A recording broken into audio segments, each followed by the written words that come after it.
दुर्बुद्धी ते मना कदा नुपजो नारायणा आता मज ऐसे करी तुझे पाय चित्ती धरी उपजला भाव तुझे कृपे सिद्धी जावो आता मज ऐसे करी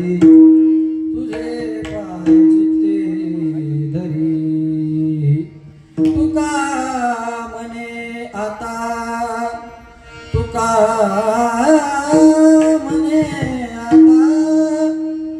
लाभ नाया बरदा आता मज ऐसे करी तुझे पाय चित्ती धरी पांडुरंगा करू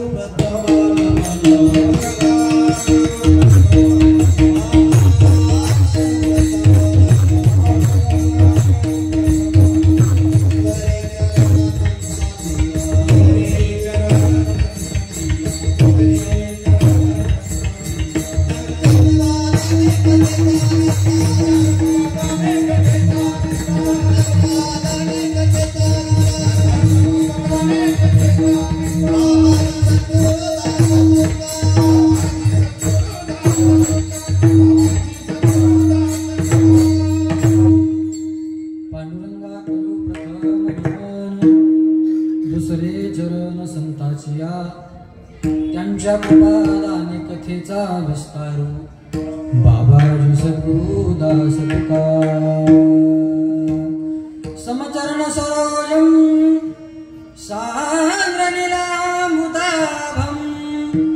जगन्निहितं पाणि मण्डनं मण्डनाना तरुण तुलसीमाला कंवरं कंठनेत्रं सदैव धवलहास्यं विठ्ठलं चिन्तयामि जनी सर्वसन्ति जयाचीच कीर्ती असोनी प्रपंचात वैराग्यमूर्ती झटेने हमी जीव कल्याण काजा नमस्कार माझा तया कानुराजा शुभनया करुणा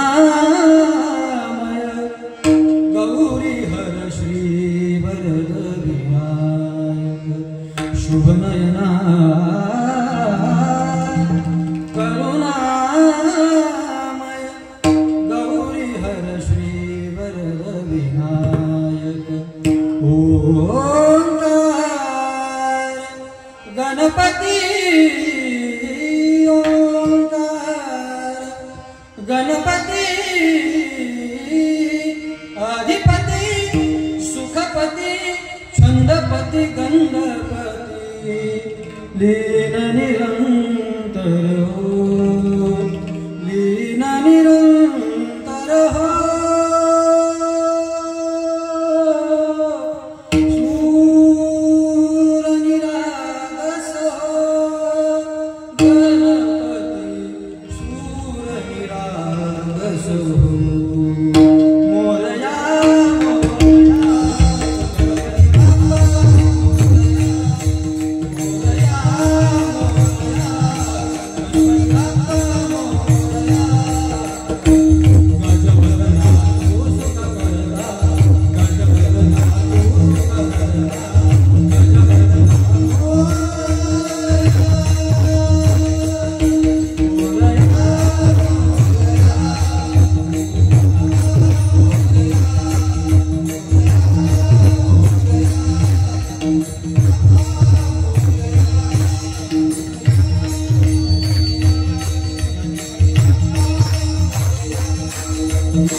सकळ विद्येचे अधिकरण तेची वंदू श्री शरण श्री गुरुंचे नमस्कार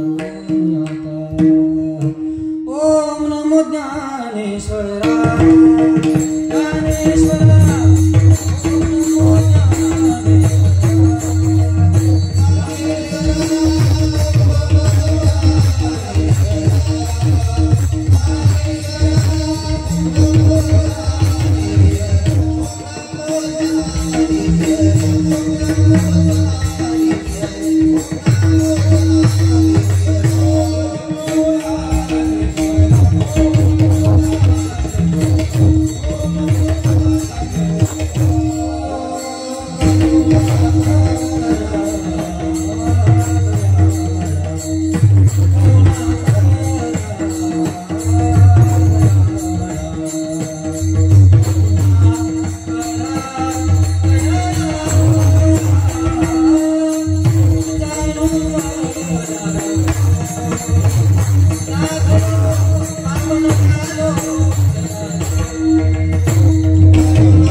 कोटि समप्रभ निर्विघ्नं कुरु मे देव सर्वकार्येषु शुभ सर्वदा गणराय गणराय कीर्तनालय आम्हावरी कृपा करा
वासरे नवीन आहेत खंदाळ्याला गाठ ते म्हणा कदा नुपजो नारायणा आता मज ऐसे करी तुझे पाय चित्ते धरी उपजला भाव तुझे कृपे सिद्धी जावो आता मज ऐसे करी तुझे पाय चित्ते धरी तुका म्हणे आता लाभ नाही या परता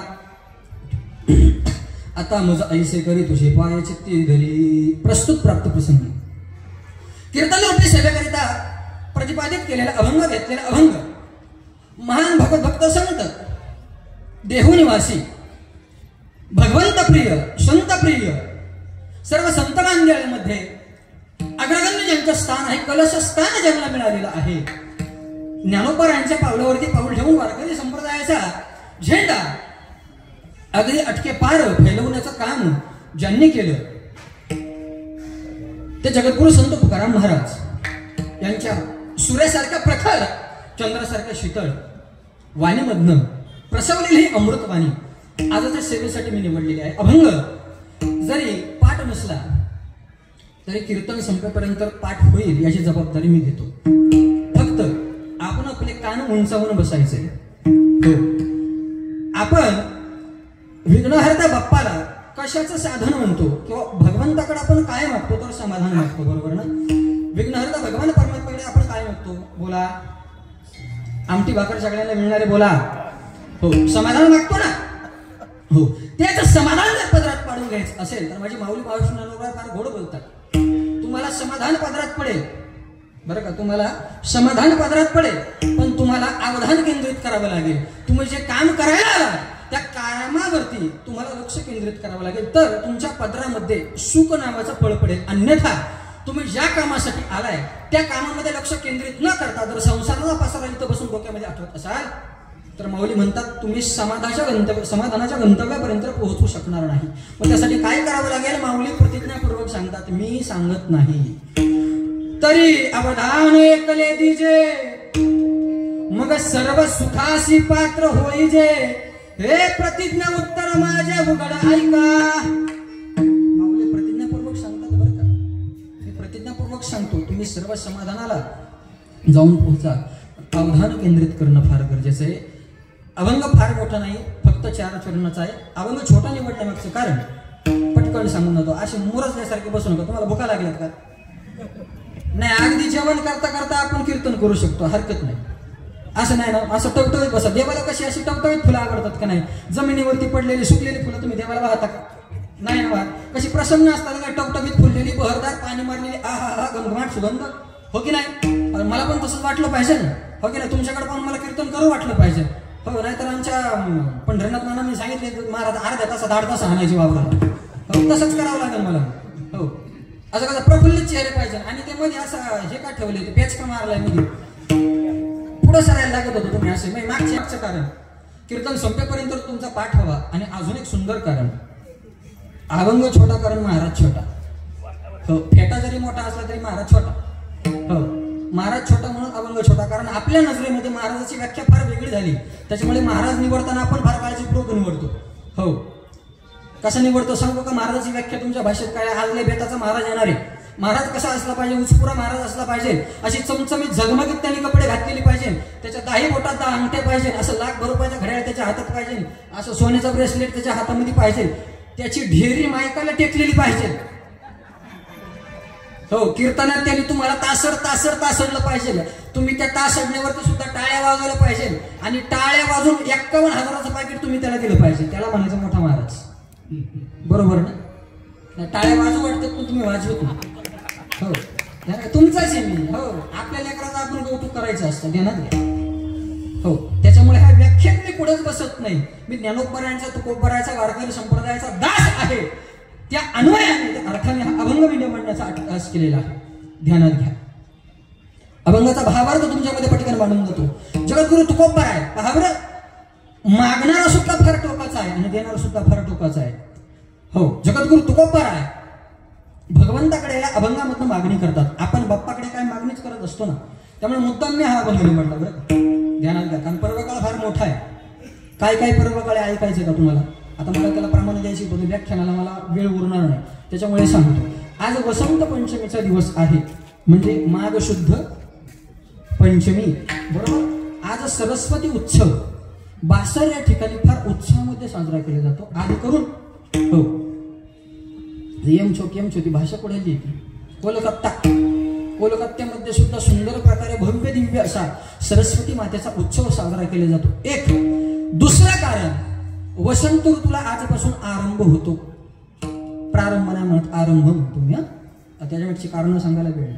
हो दुसरं कारण झालं. तिसरं कारण हो वसंत ऋतू म्हणजे काय असतो बहार येणार असते बरोबर ना सगळ्या झाडा झुडपांना. तशी वारकरी संप्रदायाला सुद्धा एक संप्रदायाची बहार आजच्याच दिवशी मिळाली. ती म्हणजे जगद्गुरु संत तुकोबारायांचा जन्मदिवस. माझा अभंग निवडण्यामागचं दुसरं कारण ध्यानात घ्या. जगद्गुरु तुकोबारायांचा जन्मदिवस सुद्धा आजच. अजून काय सांगतो अजून कारण एक सांगतो अजून तुम्हाला जास्त आनंद होईल. तुम्हाला माहितच नाही जगत नियंता भगवान परमात्मा पंढरीश परमात्मा पांडुरंग आणि आईसाहेब रुक्मिणी माता यांचा आज स्वयंवर.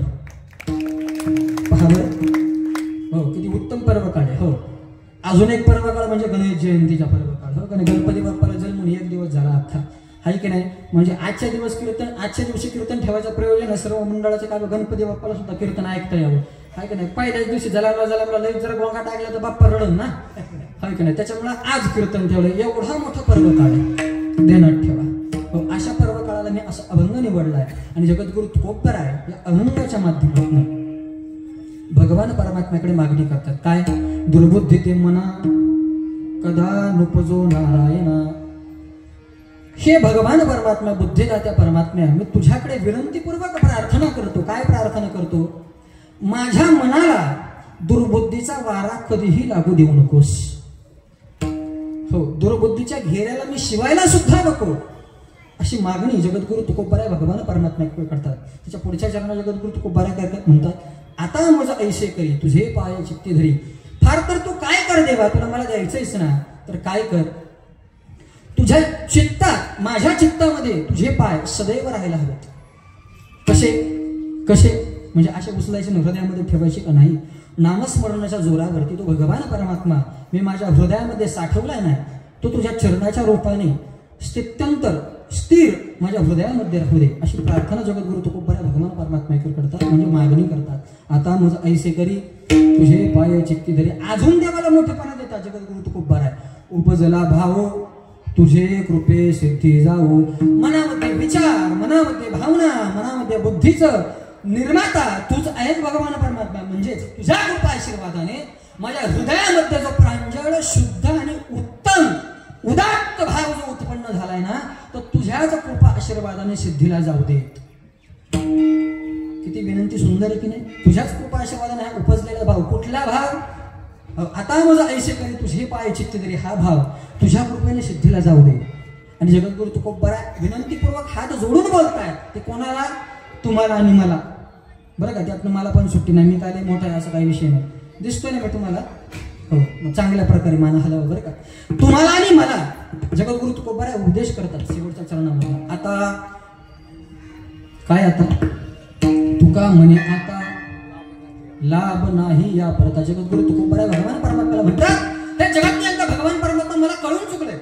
काय कळून चुकलंय की तुझ्या नामस्मरणा इतका आणि तुझ्या इतका या जगामध्ये दुसरा कुठलाच लाभ नाही. म्हणून आता मज ऐसे करी तुझे पाय चित्ती धरी. आज अभंगाचा सरळ साधा सोपा भावार्थ कीर्तन संपलं. विठ्ठल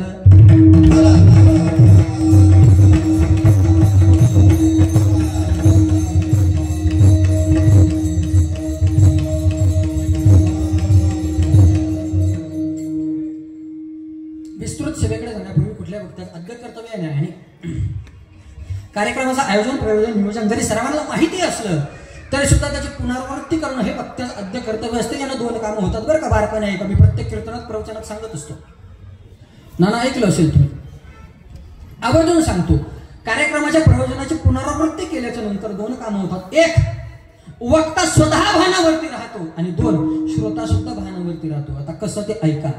जर व्यासपीठाची मान मर्यादा सोडून जर वक्ता भरकटायला लागला तर श्रोत्याचं आद्य कर्तव्य असतं हो जनावरासारखं त्याच्या नाकामध्ये दाबण्याने टोचायचे काय व्यसन आणि त्याला ओढून पुन्हा नारदाच्या गादीवर त्याचं भल्या माणसा तू सासू सुनेच्या गोष्टी आणि विनोदाचार्य म्हणून या गादीवरती आलेला नाहीये. तुला आम्हाला कीर्तन सांगायचंय. हे कर्तव्य कोणाचं श्रोत्याचं आणि आता वक्त्याचं कर्तव्य आहे का? जर श्रोता भगवत नामापासून बाजूला जायला लागला, भरकटायला लागला, तर त्याचं मन, ते त्याचं पुष्परूपी मन असं वागवाणीच्या द्वारे, नामस्मरणाच्या द्वारे हातावरती घ्यावं आणि ते भगवंताच्या चरणी सुखरूपपणे अर्पण करावं, हे वक्त्याचं कर्तव्य असतं. म्हणून कार्यक्रमाची पुनरावृत्ती करतो, म्हणून सगळ्यांचे मेंदू जागेवरती राहतील या निमित्ताने आज या ठिकाणी परम पावन वेळ नदीच्या तीरावर बसलेलं सुंदर कसबे शिक्रापूर हे गाव, ज्या गावामध्ये सतत नामस्मरणाचा ओघ चालू असतो. त्या भैरवनाथाच्या द्वारामध्ये, गणपती बाप्पाच्या द्वारामध्ये सतत नामस्मरणाचा घोष चालू असतो. इथली माणसं परमार्थाची कास धरून आहेत म्हणून आजचं कीर्तन आहे. इथले तरुण आहे, इथलं तरुण मंडळ परमार्थाची, संस्कृतीची, वारकरी परंपरेची कास धरून आहे म्हणून आजचं कीर्तन आहे. आणि अशा या परम पावन गावामध्ये नाथ साहेबाच्या आणि गणपती बाप्पाच्या, बजरंग बलीच्या प्रांगणामध्ये, महादेवाच्या प्रांगणामध्ये आजचा कीर्तन उत्सव अगदी सुंदर पद्धतीने, उत्तम पद्धतीने, सर्व सुचारू पद्धतीच्या व्यवस्थेमध्ये पार पडतोय. ध्यानात घ्या. आणि मला ही कीर्तनाची संधी दिली बरं का, संधी बोलतोय मी, त्याबद्दल माझ्याच गावाचे माझ्याकडून हार्दिक आभार बरं का. कारण लोकांची लेकरं तर कुणी पुढे नेतं, पण आपली लेकरं जी पुढे नेतात ना त्याला खरं आपली माणसं म्हणतात. ध्यानात ठेवा. हो, माझ्या कानापर्यंत तर आरडाओरडा आला होता की मोठा महाराज आणायचा होता मला. हो, मोठा म्हणजे काय, तो पण विठ्ठलच म्हणतो, तो पण अभंगच घेतो, सगळं तेच करतो, फक्त कमी हसवतो, जास्त हसवतो. पण हसण्यासाठी आपल्या टीव्हीला भरपूर शो आहेत ना. कीर्तन हे हसण्याचं माध्यम आहे की उद्धाराचं माध्यम आहे? पटकन बोल. उद्धाराचं माध्यम आहे की नाही? बुडण्याचं साधन आहे की तरण्याचं साधन आहे की नाही? मग एक कडकडीत टाळ्या वाजवायच्या माझ्यासाठी नाही, या तरुण मंडळांसाठी वाजवायच्या. हो हो. आणि कशासाठी ते सांगतो मी तुम्हाला, ऐका. हो की नाही? 5 ते 10 हजार लोकांच्या आण्याची प्रसिद्ध आमट्याने भाकऱ्याचा नैवेद्य आणि कीर्तन त्यांनी आजच्या सेवेसाठी ठेवलेलं आहे. त्यांना गौतमी सुद्धा इथे आणता आली असते.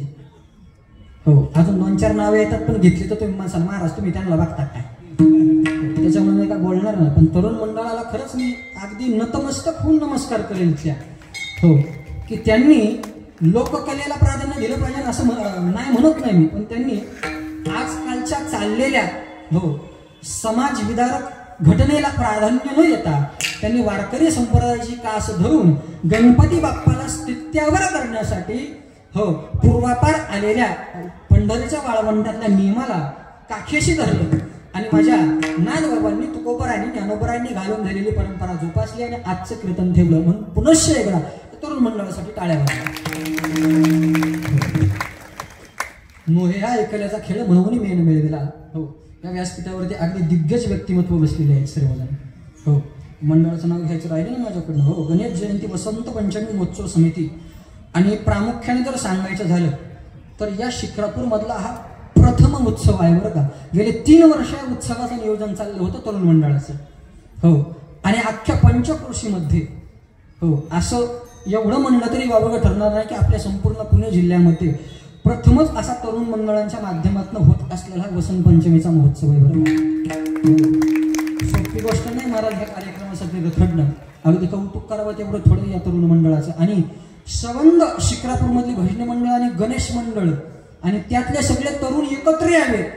वेगवेगळी मंडळ जे स्थापन करतात त्यांनी सर्वांनी एकत्र यावं आणि सर्वांनी मिळून ह्या कार्यक्रमाचा एवढा मोठा प्रबंध करावा. अगदी कौतुकास्पद गोष्ट. आता किती कौतुक करावी माणसाला, महाराज नुसतं त्यांचंच कौतुक करायला लागले असं नाही. कारण तरुण मंडळाचं कौतुक करणं फार गरजेचं. कारण का आता तरुण फार वाहत चालला. हो, या वाहत्या असंस्कृतीच्या, कुसंस्कृतीच्या मार्गात वाहत चाललेल्या तरुणाईने परमार्थाच्या मार्गाकडे वळणं म्हणजे अगदी नवलच आहे. त्यात पुणे जिल्हा फार मोठं नवल. म्हणून मी कौतुक करतो मायबाप. अगदी सर्वांचे धन्यवाद. आमचे नाना समोर बसले असतील, पंढरी नाना असतील, आमचे महाजन सर असतील, अगदी तुषार दादा असतील, आमचे लोखंडे बाबा समोर बसले, आमचे गायकवाड मामा, हो अगदी नाना भजनामध्ये असतात, सर्वच भजन कळ मंडळी. आमच्या अखिल भारतीय वारकरी संघटनेमध्ये आहेत सर्वच. कोणाकोणाची नावं घ्यावी आता? सगळेच माझे. आता घरातलाच मी ना. आता नातं सांगायला गेलं तर सारा गावच काय आता बोलावंच काय बा. हो, त्याच्यामुळे तुमचाच आहे मी म्हणून ऐकून घ्या बरं का. तुमचाच म्हणजे काय हलक्या कानांना काय ऐकून घेऊ, चांगल्याच कानाने ऐकून घ्या. पुढे बोलतो, ह्या एकल्याचा खेळ म्हणून मेळवेला महाराष्ट्रातले दिग्गज गाणारे वाजवणारे टाळकरी माळकरी सर्वजण या ठिकाणी एकाच छताखाली उपलब्ध आहे. ही माझ्या फळीतली माणसं, यांचे उपकार आहेत खरं माझ्यावरती, कारण मी हाक दिली कधी मला नाही म्हणत नाही. हे तिसऱ्या वावर फणायला आले ते, म्हणजे 2 कार्यक्रम करून तिसऱ्या कार्यक्रमाला आले. बाबा येतो, तू बोलवते ना मग येतो. अगदी मित्रत्वाचं नातं आहे आमचं बरं का नाना, तुमच्यासाठी सांगतो. 4 वर्ष ह्या बाबाने नेहमी जी कीर्तनकाराची फॅक्टरी संबोधली जाते, सद्गुरू गुरुनाम गुरु जोग महाराज वारकरी शिक्षण संस्था, 4 वर्ष आम्ही पक्की तिथं घासली. आणि त्या खाणीतून पडलेला बाहेर जो हिरा आहे ना, तो अख्ख्या महाराष्ट्रात चमकतो. ध्यानात ठेवा, ही आमच्या सद्गुरू जोग महाराजांची ताकद आहे. म्हणून कोणी हलक्या कानाने कीर्तन ऐकू नका. आम्ही सद्गुरू जोग महाराजांच्या तालमीतले पहिलवान आहेत. आमचा वस्ताच फार क्वालिटीचा आहे, ध्यानात ठेवा. अगदी आमचे रंगनाथ महाराज पिंगळे असतील, ज्यांचं महाराष्ट्रामध्ये नाव आहे काकड्यामध्ये, ते अगदी नाशिक रत्न ज्यांना आम्ही संबोधतो ते आमचे नामदेव महाराज तळेकर, की ज्यांची अशी असंख्य प्रमाणाची महाराजांची सुद्धा पाठ नसतात ती पाठ, ते आमचे नामदेव महाराज असतील. डाव्या हाताला गणेश महाराज देशमुख असतील, अगदी उत्कृष्ट गायनाचार आहे, पेटीला साथ करणारे आमचे विश्वनाथ आबा आगरकर असतील.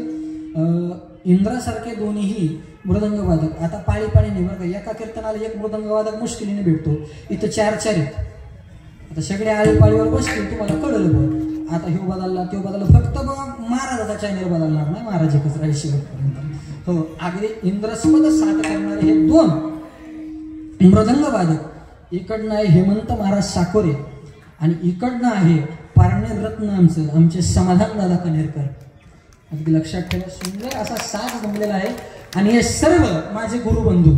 चला, आमच्या मोठ्या दादाचं कीर्तन आहे ना, अगदी थाटामाटात आम्ही सगळेजण टाळ घेऊन उभं राहणार. आमचे संत कान्होराज महाराज वारकरी गुरुकुल सगळा परिवार मागे उभा आहे. या सर्वांसाठी एकदा टाळ्या वाजवा. समोर सुंदर असं युट्यूब आहे आमचे आदेश दादा डफळ आणि आमचे साबळे दादा, शोभून दादा साबळे उपलब्ध आहेत. मिडगुले दादा सुद्धा उपलब्ध आहेत. आणि सुंदर अशी ज्यांची साऊंड सिस्टीम आहे, की ज्यांची साऊंड सिस्टीम असल्यानंतर आम्हाला प्रचंड असा आनंद होतो आणि भीती सुद्धा वाटते. कारण ते सत्यवादी व्यक्तिमत्व आहे जरा. आमचे आकाश दादा साळुंखे यांची सुंदर अशी साऊंड सिस्टीम आहे. सर्वांचेच मी आभार मानतो, हो की नाही.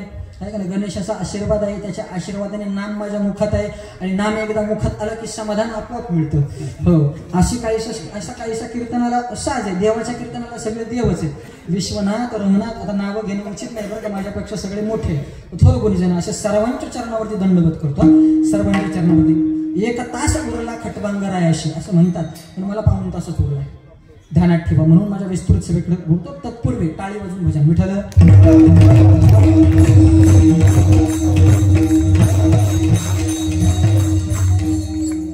दुर्बुद्धी दे मना कदा रूप नारायणा, आता माझं ऐसे करे तुझे पाय चित्त धे. मायबाप, या रंगभूमीला वंदन करतो, गणपतीला वंदन करतो आणि माझ्या विस्तृत सभेकडे जातो. आता कान टावकारू नाही का? आता हृदयाचे दरवाजे उघडे करा, कानाचे दरवाजे उघडे करा. पुढच्या 1 तासामध्ये म्हणजे तुम्हाला सांगेल काहीतरी नाविन्यपूर्ण सांगण्याचा मी अट्टास करेल, अभ्यासपूर्वक सांगण्याचा मी अट्टास करेल. हसवण्याचा माझा अजिबात उद्देश नसेल. हसायला आली खळखळून हसा, आवडलं टाळ्या निश्चित वाजवा आणि जे कळतंय ते आत्मसात करण्याचा प्रयत्न करा. कीर्तनातून काहीतरी घेऊन जायचं असतं, नुसतं खाऊन जायचं नसतं. ध्यानात ठेवा. अगदी संतांची जी वागवणी हे मी गादीवरनं सांगेल ना, एखादा शब्द खटकला तर तो माझा नाही, तो जगद्गुरु तुकोबारायांचा, श्रीसंत ज्ञानोबारायांचा जे काही ज्ञान असेल ते माझं नाही, माझ्या गुरुवरांचं, ज्ञानोबा माऊलींचं तुकोबारायांचं असेल हे समजून तुम्ही ऐका. मी कीर्तन सांगतोय म्हणून अजिबात ऐकू नका. साक्षात जगद्गुरु तुकोबाराय या नारदाच्या गादीवरती उभे राहून या बाबाच्या माध्यमातून तुम्हाला काहीतरी सांगतायत असं समजून तुमचे कान उघडे ठेवून, हृदय उघडे ठेवून ऐका माझ्या. मागणारा कोण आहे आणि देणारा कोण आहे? ऐका. देणारा जगत नियंता भगवान परमात्मा बुद्धिदायक, दुःखहरी आणि सुखकर्ता भगवान परमात्मा स्वतः देणारा आहे. आणि मागणारा कोण आहे? त्या भगवान परमात्माचा अवतार तुकाराम नाम घेता कापे यमधन्य तुकोबा समर्थ, जेने केला हा पुरुषार्थ. काय पुरुषार्थ केला? जळी दगडा सहित वह्या, तारी येल्या जैशा लाह्या. हे नसन पटत तर ऐका. इथं कोणी असा बसलेला श्रोता आहे का की जो मरायला लगेच तत्पर आहे की महाराज आता कीर्तन झालं मी मरेल किंवा या कीर्तनाचं मी प्राण ठेवेल, माझी तयारी आहे. कोणी असलं तर हात वर करा बरं पडतं. नाही, सगळेजण एका गोष्टीला घाबरतात, मरणाला घाबरतात. माणसाला मरणाचा सुद्धा सोहळा करता यायला हवा. माझ्या लक्षात ठेवा. ज्या यमधर्माला तुम्ही आम्ही सगळेजण घाबरतो ना, त्या यमधर्माला माझे संत मांडळे अजिबात घाबरत नाही. ते बाहेर फैलावून उभे असतात. ते म्हणतात त्या जन्मदात्याने आम्हाला जन्माला दिलं ना, आयुष्यभर त्याच्या नावाने आम्ही धंदा करतो. कशाचा? दिनरजनी हाच धंदा. गोविंदाचे पगडाने मरण जर आलं ना, अगदी टाळ चिपल्या हातात घेऊन त्या मृत्यूचं आम्ही स्वागत करू. का तर मरणानंतर आम्हाला ज्याने जन्माला घातलं, ज्याचं नामस्मरण आम्ही अहोरात्र करतो ना, तो जिवंतपणी तर आम्हाला भेटतोच, पण आम्ही एकदाच आमच्या गावाला जायला मोकळे. आम्ही जातो आमच्या हो म्हणजे संत त्या यमाला घाबरत नाही. त्या पुढचं मी बोलू का? हो, हे जगद्गुरु संत तुकोबार आहे ना, त्यांना स्वतः भगवान परमात्मा गरुडावर बसून न्यायला आला होता. गरुडावर बसून माझा कैवारी आला. तो भगवान परमात्मा वैकुंठावरून तुकाराम महाराजांना न्यायला बस झालं. आता पृथ्वी फार पावन केली, त्या देहूनगरीचा फार उद्धार केला, ही इंद्रायणी फार पावन केली. आता वैकुंठाला एकदा पाय लागू द्या. हो, वैकुंठाला तुमचं चरणरज एकदा लागू द्या आणि ते एकदाच पावन करून टाका. असे जगद्गुरु तुकोबार आहे. बरं, वैकुंठाला जाताना गरुड काही पृथ्वीवरती स्थिर होईना, पृथ्वीपासून थोडासा वरती. जगद्गुरु तुकोबार आहे, गरुडावरती काही चढता येईना. मग पाहिली कोण झालं माहिती का? ज्याला तुम्ही आम्ही घाबरतो, यम. यम हो, जिसमें सबको हराने का दम हो, वो है यम. इंग्लिश मधला यम नाही का बरं का? हो, तो काळ पुरुष. हो, तो काळ पुरुष स्वतः गरुडाच्या खाली आडवा झाला आणि जगद्गुरु तुकोबारायांना म्हणतात कसे? आमच्या पाठीवरती पाय द्या आणि गरुडावरती सरा. हो, काळ गुलाम सलाम करी तुका या घरी रावतसे, असा ज्यांचा अधिकार म्हणे रामेश्वर भट्ट तुझा, तुका विष्णू नाही तुझा. असे जगद्गुरु तुकोबार भगवान परमात्म्याकडे भगवान परमात्म्याच्या विनंतीवरून मागणी करतात. भगवान परमात्मा विनंती करतात, तुमचे उपकार फार आहेत आमच्यावरती, अगदी 8 पिढ्यांचे उपकार आहेत तुमच्या आमच्यावरती. जगद्गुरु तुकोबार कुणीच मागितलं नाही, आता तरी तुम्ही मागा पाया पडतो. तुमच्या उपकाराचा भार माझ्या खांद्यावर लय झाला, काहीतरी मागा. म्हणून देवासाठी देवाकडे मागितलं, पण स्वार्थाचं नाही मागितलं. हो, तुमच्या आणि माझ्या स्वार्थाचं मागितलं, तुमच्या आणि माझ्या हिताचं मागितलं. दुर्बुद्धी ते मना कदा नुपजो नारायणा. हो, चला, आजचं प्रयोजन कशा निमित्ताने? गणेश जयंतीच्या निमित्ताने आजचं प्रयोजन आहे. हो, एक एक एक एक एक एक भाग मी वेळ मिळाला तर मांडत चालेल, आहे की नाही? हो, मी काय फार गाणारा बुवा नाही, फार कविता म्हणणारा बुवा नाही. हो हो, आजपर्यंत तर मला तुम्ही फक्त असं पदवरती धडम धडम धडम धडम वाजवताना पाहिलं असेल का बाबा उत्कृष्ट मृदंग वादक ते आहेत. नाही, वडिलांच्या आशीर्वादाने, संतांच्या आशीर्वादाने, गुरुवरांच्या आशीर्वादाने सुरुवात केली आहे. हो, लक्षात ठेवा, सुरुवात केली आणि ती फार गोड झाली. अगदी गणपती जयंतीच्या मुहूर्तावरती हो, हा छोटे पिंगळे महाराज, छोटे माऊली असं संबोधतात मला कृष्ण महाराज, अगदी शिक्रापूर नगरीमध्ये भल्या मोठ्या स्टेजवरती उभे. आणि तुम्ही माझ्या मायबाप समोर लेकरू समोर मायबापाचं हृदय करून तुम्ही माझ्यासमोर ऐकायला बसला. अहो भाग्य माझं. चला पुढे मायबाप. आता प्रयोजन गणपती जयंतीचं आहे. प्रत्येकाच्या मनामध्ये प्रश्न पडेल, हो गणपती बाप्पाचा जन्म झाला म्हणे. कसा आहे गणपती बाप्पाचा जन्म झाला बाबा? गणपती बाप्पाला बुद्धिदाता कसं म्हणतात? गणपती बाप्पाला अग्रपूजेचं स्थान कसं दिलं जातं बुवा? गणपती बाप्पाला गणपतीच का म्हणतात? गणपती बाप्पाला गणेशच का म्हणतात? गणपती बाप्पाला विनायक का म्हणतात? असे असंख्य प्रश्न तुमच्या हृदयामध्ये असतील. त्या प्रश्नांची उत्तरं देण्यासाठी मी आलो. ऐका, अगदी बारकाने ऐका. जी माहिती कधी तुम्ही ऐकली असेल तरी तुम्हाला सांगण्याचा अट्टास करतो. ऐका, एखादा म्हणे प्रश्न उपस्थित करेल माझ्या पुढे, जर पार्वती मातेच्या मळापासून गणपतीची उत्पत्ती आहे तर प्रत्येक लग्नामध्ये गणपती पूजावा लागतो, प्रत्येक कार्याच्या आधी गणपतीला पूजावं लागतं, तर पुढचं कार्य सिद्धीत जातं. मग पार्वती मातेच्या आणि शंकर भगवंताच्या लग्नामध्ये कुठला गणपती पूजला हुआ? एखाद्या विचारांना मला, गणपती बाप्पाचा जन्म जर पार्वती माता आणि शंकर भगवंताच्या पोटी आहे तर ऐका, कश्यप ऋषी आणि आदिती मातेच्या उदरी पहिला गणपती बाप्पाचा जन्म आहे. त्या गणपती बाप्पाला तुम्ही आणि आम्ही पूजतो. हो, ब्राह्मण काका बोलले ना, तुमचं गोत्र कुठलं आहे? तर आपण सांगतो कश्यप गोत्र आहे. हो, आपल्या गोत्राचा दाता कोण आहे? तर तो गणपती बाप्पा आहे. तो गणपती बाप्पा पार्वती मातेच्या आणि शंकर भगवंताच्या लग्नामध्ये पूजला गेला होता. आणि मग दुसरा अवतार गणपती बाप्पाचा तो झाला, तो पार्वती मातेचा आणि शंकर भगवंताच्या उदरी. आता कसा झाला कथा जरी सगळ्यांना माहिती असली तरी वारकाने ऐका. हो, भगवान परमात्मा शंकराकडे काही मोठा महाल नव्हता. हो, महाल नव्हता. पार्वती मातेला स्नान करायला अडचण व्हायची. कधी वाटेल तेव्हा भगवान परमात्मा वाटेल तेव्हा पार्वती मातेच्या कुटियामध्ये जायचे. पार्वती माता स्नान करतायत की आधी काही कर्म करतायत न पाहता आतमध्ये जायचे. पार्वती मातेला थोडंसं खजील झाल्यासारखं वाटायला लागलं की माझ्या परवानगीशिवाय अगदी कोणीही कसंही कुठल्याही वेळेला माझ्याकडे येतं, मग माझ्या सुरक्षितेसाठी मीच काहीतरी उपाय करायला हवा. आता एखाद्याच्या मनामध्ये प्रश्न उत्पन्न होईल, महाराज पार्वती माता काय तुमच्या एवढी मळालेली होती का बा? भाऊ किती दिवस पार्वती मातेने आंघोळ केली नव्हती बा? मळापासून गणपतीच्या माझा असं मळापासून उत्पत्ती म्हणतात बा, मग किती दिवस आंघोळ नव्हती केली भल्या माणसा? ऐक, हो आजही माऊलींच्या समाधीला चंदन उटी लावली जाते, आजही पांडुरंगाच्या शरीराला चंदन उटी लावली जाते. अगदी त्या न्यायाप्रमाणे दिवाळीला आपण सुद्धा उठणं लावतो. अगदी किती डांबरगत माणूस असला तरी उठण लावतो म्हणजे लावतो. अगदी तसंच पार्वती मातेने आपल्या अंगाला लावलेली उटणाची मळी बाजूला काढली आणि त्या मळीपासनं गणपती बाप्पाचा सुंदर पुतळा तयार केला आणि त्यापासून गणपती बाप्पाची उत्पत्ती झाली.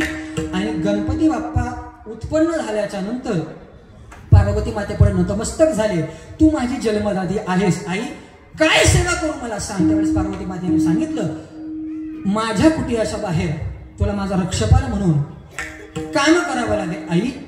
सगळं झालं ग, पण मी कुठल्या नावाने ओळखला जाईल? पार्वती मातेने गणपती बाप्पाचं पहिलं नामकरण केलं, ते म्हणजे विनायक. गणपती बाप्पाचं पहिलं नाव गणपती नाही, पहिले नाव विनायक. विनायक का? तर माझ्या विनयाचं रक्षण करणार म्हणून विनायक. ध्यानात घ्या. हो, द्वारावरती उभे होते, मधला कथाभाग सांगत नाही, येणाऱ्या जाणाऱ्याला अडवायला लागले. हो, शंकर भगवान परमात्मा तपश्चर्या करून आले, ध्यानामधून आले, दारातच अडवलं. बारीक बाळे म्हणून समजवण्याचा प्रयत्न केला, पण आज जाऊन दिले नाही. रागाला निघून गेले, गणांना पाठवलं. एक एक गण असा तुडवला माझ्या गणपती बाप्पाने, विनायकाने.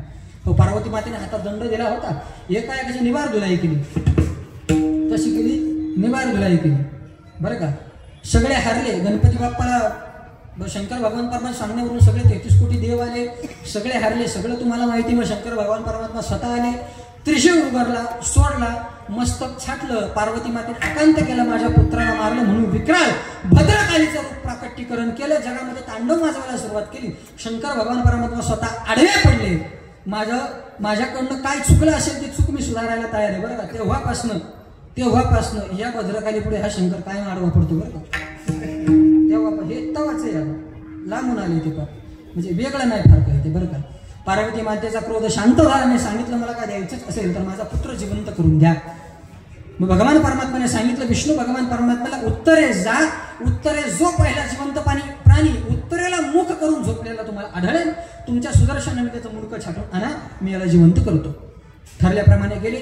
पहिले हत्तीन आणि हत्तीचं पिल्लू दिसलं. आता ती हत्तीन कोण होती, त्या हत्तीचं पिल्लू कोण होतं, यालाही भरपूर मोठी कथा आहे. तुम्हाला सांगायला वेळ आहे, माझ्याकडे वेळ फार कमी उरला, 20 मिनिटं उरला आणि मला सगळे चारी चरण नाव द्यायचे, असं 8 तास गप्प मारायचे. समजून घ्या, थोडंसं स्पीडने बोललं तर चालेल ना तुम्हाला, ऐक नाही, कान थोडेसे उघडे ठेवून ऐका बरं का. स्पीडने बोलतो तुम्हाला. मस्तक आणलं. भगवान परमात्माने महामृत्युंजय मंत्राचा जप केला. भगवान परमात्मा गणेशाला पुन्हा एकदा सुचारू पद्धतीने जिवंत केलं आणि सर्वांनी भगवान परमात्म्याला, त्या गणेशाला एक एक वर दिला आणि भगवान परमात्म्याला जिवंत केलं. अशी भगवान परमात्म्याची जयंती म्हणजे भगवान परमात्म्याचं प्राकट्यीकरण झालं. चला पुढे. आता चला पुढे म्हणजे महाराजांनी तुम्ही पुढे घेऊन जाता बाबा, पुढेच घेऊन जायचं मला, तुम्हाला ऐका. त्या विनायकाचं आपल्या घरी आगमन कशासाठी होतं किंवा गणपती बाप्पाचं प्राकट्यीकरण कशासाठी आहे? जुगार खेळण्यासाठी, तंबाखू खाण्यासाठी, बरोबर ना? ह्याच गोष्टींसाठी भगवान परमात्म्याचं आगमन नाही. म्हणून मागापासून या मंडळाचं मी कौतुक करत होतो एवढे. निश्चितच या गणपती बाप्पाच्या मंडळापुढे कोणी जुगार खेळत नसेल. हो, निश्चितच भगवान परमात्म्याच्या सानिध्यामध्ये कोणी पत्ते खेळत नसेल. हो, तो भगवान परमात्मा अगदी शांत डोक्याचा बरं का नामदेव महाराज. हो, हत्तीचं मस्तक फार शांत असतं. जर तापट असतं ना, त्या गणपती बाप्पाने पहाटे 3 वाजता उसून दनादन मुसकाडी आणली असते. अरे राजा, सगळ्या जगाचं पालनहार आहे मी, सगळ्यांचं कौतुक करतो मी, मला इथं राणीन गुल्ल्यान जोकर दाखवतो तू फळ घरी, त्यासाठी तुला बुद्धी दिली होय रे मी. अजून काय काय उद्योग चालतात माय बाप. हो, गणपती मंडळापुढे कार्यक्रम काय काय असावेत.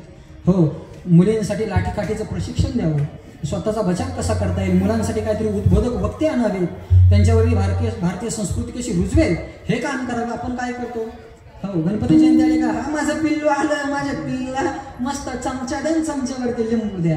आता चमच्याने लिंबू घेऊन काय ते देशाच्या सीमेवरती लढायला जाणार आहे चमचा लिंबू घेऊन. हा अरे संगीत खुर्चीत पळवण्यापेक्षा मॅरेथॉनमध्ये पळवायला शिकले ना तुमच्या लेकरांना. हा छोटं कॉम्पिटिशन नको मोठं कॉम्पिटिशन पाहिजे. काय उद्धार आहे मला सांगा बरं. कार्यक्रम मुलांना एकत्र करण्यासाठी घेतले पाहिजे पण त्यातनं काहीतरी फायदा पाहिजे ना, हो की नाही. नक्की गणपती बाप्पाचं प्राकटीकरण कशासाठी. हो तर ऐका, दुष्टांचा नाश करण्यासाठी आणि भक्तांचं धारण करण्यासाठी. हो दुष्ट चळचळा कापावे, काय दुष्ट चळचळा कापावे आणि भक्तजन आनंदित व्हावे यासाठी माझ्या गणपती बाप्पाचं प्राकटीकरण आहे. बघ अजून सांगतो, शिवपुराण सांगतो, मी नाही सांगत बरं का. जर कोणी इथं शिवपुराणाचं वाचक जर असेल तर त्याला कळेल. शिवपुराणामध्ये 2 कारणासाठी भगवान माझ्या गणपती बाप्पाचा जन्म सांगितलाय. कशासाठी. एक सिंदुरासुराचा मृत्यू करण्यासाठी, सिंदुरासुराचा अंत करण्यासाठी, एक अनलासुराचा अंत करण्यासाठी. लक्षात ठेवा. चला पुढे जातो मी आता. गणपती बाप्पा जर बारकाईने अभ्यासायचे झाले तर गणपती बाप्पाच्या बायका कोण मला सांगता का जरा पटकन बोला बरं का, वेळ कमी आहे. रिद्धी आणि सिद्धी. शिवपुराण सांगतो गणपती बाप्पाला 5 बायका आहेत. हो अग्रस्थानी असणारी जी गणपती बाप्पाची धर्मपत्नी आहे तिचं नाव आहे श्री. हो जे तुम्ही आणि मी सगळेजण नाव पुढे लावून फिरतो ना, सगळ्यांचं नाव पुढे अमुक धमुक फलाना बिस्ताना ढिमका तलाना फलाना, है का नाही. मग नंतर सगळ्या पादव्या लागतात पण नाव पुढे पहिले काय लागतं. श्री. ती ही श्री गणपती बाप्पाची पहिली पत्नी आहे. ज्यावेळेस रिद्धी आणि सिद्धीचा गणपती बाप्पासोबत विवाह व्हायचा होता, हो ठरलं होतं श्री बरोबर विवाह होणं, कारण गणपती बाप्पावरती श्रीचं खूप प्रेम होतं. ध्यानात ठेवा. ज्यावेळेस श्रीला कळालं की माझ्या व्यतिरिक्त गणपती बाप्पाचा विवाह रिद्धी आणि सिद्धी यांच्या सोबत व्हायला लागल्या, तळपायाच्या मस्तकाला गेली. गणपती बाप्पा भोल्यावर चढणार. आता कसा विवाह ठरला काय सगळ्या गोष्टी तुम्हाला माहिती. आता मायबापाची सेवा नामकरण करून तुम्हाला सांगायला बसत नाही, सगळं ठरून आलं होतं. काय काय सांगायचं तुम्हाला मी. हो आहे की नाही. मायबापाला अग्रपूजेचं स्थान कसं काय. हो कार्तिकेय गेले सगळे प्रदक्षिणा पृथ्वीची घालायला मोरावरती बसून. गणपती बाप्पा बुद्धी जात आहे, आई वडिलांना पाटावरती बसवलं आणि उत्तम मुहूर्तामध्ये 7 प्रदक्षिणा मारल्या आणि म्हणले पृथ्वी प्रदक्षिणा 1 नाही माझ्या 7 झाल्या. मग फुकट नाही महाराज लोक प्रमाण वापरत. माय बाप केवळ काशी ते न जावे तीर्थाशी. हो कार्तिक स्वामींच्या डोक्यात नाही आलं की तीर्थ सगळी घरातच, अख्खी पृथ्वीच घरात आहे माझ्या. हो पण ते गणपती बाप्पाच्या डोक्यात आलं. म्हणजे आई वडिलांना श्रेष्ठ स्थानी, आई वडिलांना श्रेष्ठ स्थानी मानणारे माझे गणपती बाप्पा आहेत, म्हणून त्यांना अग्रपूजेचं स्थान बुद्धिदाता आणि शुभस्तुदाता असं म्हटलं जातं. ध्यानात घ्या बरं का. मी श्री सांगत होतो. श्रीला राग आला. गणपती बाप्पा पुढे तावा आल्या आणि म्हटले मी तुमचं लग्न होऊन देणार नाही, तुमची पत्नी बनण्याचा मान माझा आहे. गणपती बाप्पा म्हणले कशाला माझ्या घरादाराची चव घालवते बाई, आता भोल्यावर बसायला लागलो मी, थोडं समजून घे, तुझ्या पाया पडतो पण मला लग्नाला अडू नको. हो सगळं रेडी. आता मला फक्त जाऊन मंगलाष्टकात ऐकायच्या बाकी राहिले. तू काय अडू नको, तुला काय पाहिजे ते सगळं मी द्यायला तयार आहे. अगं तू इतके श्रेष्ठ आहेत ना, इतक्या श्रेष्ठ स्थानी मी तुला निघून बसवेन की सगळ्यांमध्ये तुला अग्रस्थानी मी देईन. हो कुठल्याही श्रेष्ठ कार्याची सुरुवात तुझं नाव घेऊन होईल. प्रत्येकाच्या नावापुढे तो कोणी दिग्गज असू दे, त्याच्या नावापुढे तुझं नाव लागल्याशिवाय त्याचं नाव पूर्ण होणार नाही. एवढा मोठा मान मी तुला देतो, पण समजून घे. हो एवढा मोठा मान. आता एक श्री बाजूला ठेव बरं का. श्रीचा एक दुर्गुण आहे. आता मला लायसन मिळाले म्हणून बोलतो बरं का, नाही तर पहिलं कीर्तनात सासू सुना बाया अजिबात बोलत नव्हतं. आता मोह झालं ना म्हणून मला लायसन मिळलं बोलायचं आता. हो त्याच्यामुळे बोलतो मी. हो श्रीचा एक दुर्गुण आहे. हो तो दुर्गुण मी तुमच्यामध्ये सांगतो. दुसऱ्या स्त्रीचं कौतुक तिला सहन होत नाही. हो तिने कांजीवरमची साडी घातली का मग मी 9 लाख पैठणी घालणार. तिने 9 लाख पैठणी घातली ना मग मी सोन्याची एम्ब्रॉयडरी केलेली साडी घालणार. हो तिने सोन्याची एम्ब्रॉयडरी केलेली साडी घातली का मी हिऱ्याची साडी घालणार. हो तिने 10 तोळ्याचं गंठण केलं का मी नवऱ्याला ठणठण बोंबलायला लागेल पण 20 तोळ्याच्या गंठणांमध्ये घालेल. हो स्त्रीला दुसऱ्या स्त्रीचं कौतुक सहन होत नाही. आणि तुम्हाला जर वाटत असेल की महाराज सांगतोय ते खोटं आहे तर तुम्ही एवढे सगळे बसलेत ना माझे पितृतुल्य बंधुतुल्य, ज्यांची लग्न झालं त्यांनी घरी गेल्याच्या नंतर एवढंच म्हणायचं फक्त बाई पाबरच्या चौकातून कामावरून येत होतो, अशी देखणी बाई पाहिली, काय सुंदर होती.